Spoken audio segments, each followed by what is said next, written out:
আজ থেকে বিভিন্ন জেলায় জলস্তর বেড়েছে, বানবাসী পরিস্থিতি তৈরি হয়েছে। তবে বৃষ্টি হলেও দক্ষিণবঙ্গে গরম অস্বস্তির ডাক কাটছে না। বৃষ্টি না থামলেও হাঁসফাঁস অবস্থা হচ্ছে, ফলে মাঝে কয়েকদিন বৃষ্টিতে স্বস্তি মিললেও তা দীর্ঘস্থায়ী হয়নি। ফলে এই সপ্তাহে দক্ষিণ ও উত্তরবঙ্গে আবহাওয়া কেমন থাকবে দেখা যাক এক নজরে। তো প্রিয় দর্শক, বিস্তারিত জানতে হলে ভিডিওটিকে সম্পূর্ণ দেখবেন, ভালো লাগলে লাইক করবেন।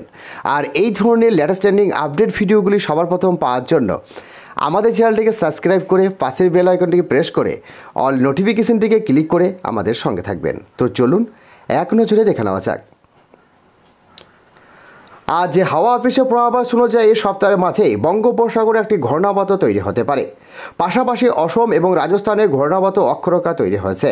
ফলে সোমবার দক্ষিণবঙ্গের সব জেলায় বজ্রবিদ্যুৎ সহ হালকা থেকে মাঝারি বৃষ্টিপাতের সম্ভাবনা রয়েছে। প্রায় সব জেলাতেই আংশিক মেঘলা আকাশ থাকবে এবং জলীয়বাষ্পর কারণে অস্বস্তিকর বাড়বে। জানা গিয়েছে আগামীকাল এবং দক্ষিণবঙ্গের কিছু জেলায় বিক্ষিপ্তভাবে ভারী বৃষ্টিপাতের সম্ভাবনা রয়েছে। সঙ্গে রয়েছে বজ্রবিদ্যুৎ সহ হালকা থেকে মাঝারি বৃষ্টি। এর সঙ্গে ঘন্টায় 30 থেকে 50 কিলোমিটার বেগে দমকা ঝড় হাওয়া বইতে পারে, এমনটাই সতর্ক জারি করছেন তারা। উত্তর চব্বিশ পরগনা, পূর্ব পশ্চিম বর্ধমান, বীরভূম, মুর্শিদাবাদ এবং নদিয়া জেলায় ঝড় বৃষ্টির সম্ভাবনা বেশি রয়েছে। আগামীকাল দক্ষিণবঙ্গের সব জেলাতেই ঝড় বৃষ্টিপাত হতে পারে। উপকূলের জেলা এবং পশ্চিমবঙ্গের জেলাগুলিতে ঝড়ের গতিবেগ ঘন্টায় 50 কিলোমিটার পর্যন্ত থাকতে পারে। উত্তর ও দক্ষিণ চব্বিশ পরগনা, নদিয়া জেলাতে ঝড় বৃষ্টির সম্ভাবনা বেশি। কলকাতা সহ দক্ষিণবঙ্গের সব জেলাতেই ঝড় বৃষ্টির সম্ভাবনা রয়েছে। দক্ষিণ চব্বিশ পরগনা, পূর্ব পশ্চিম মেদিনীপুর, ঝাড়গ্রাম, পুরুলিয়া, বাঁকুড়া ভারী বৃষ্টিপাতের আশঙ্কা রয়েছে।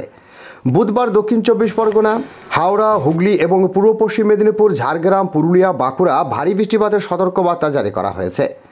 আগামীকাল পুরুলিয়া, বাঁকুড়া, পূর্ব পশ্চিম মেদিনীপুর, ঝাড়গ্রাম এবং পূর্ব পশ্চিম বর্ধমানে ভারী থেকে অতি ভারী বৃষ্টি জারি করা হয়েছে। উত্তরবঙ্গের সপ্তাহ জুড়ে বৃষ্টি চলবে। কিছু জেলায় ভারী থেকে অতি ভারী বৃষ্টির সতর্কবার্তা রয়েছে এবং সব জেলাতেই বজ্রবিদ্যুৎ সহ ঝড় বৃষ্টি হতে পারে, এমনটাই জানিয়েছেন তারা। তো প্রিয় দর্শক, আজকে এই ছিল লেটেস্ট আপডেট। ভিডিওটি ভালো লাগলে একটি লাইক করবেন এবং আমাদের চ্যানেলে প্রথম হয়ে থাকলে চ্যানেলটিকে সাবস্ক্রাইব করে পাশের বেল আইকনটিকে প্রেস করে অল নোটিফিকেশনটিকে ক্লিক করে আমাদের সঙ্গে থাকবেন।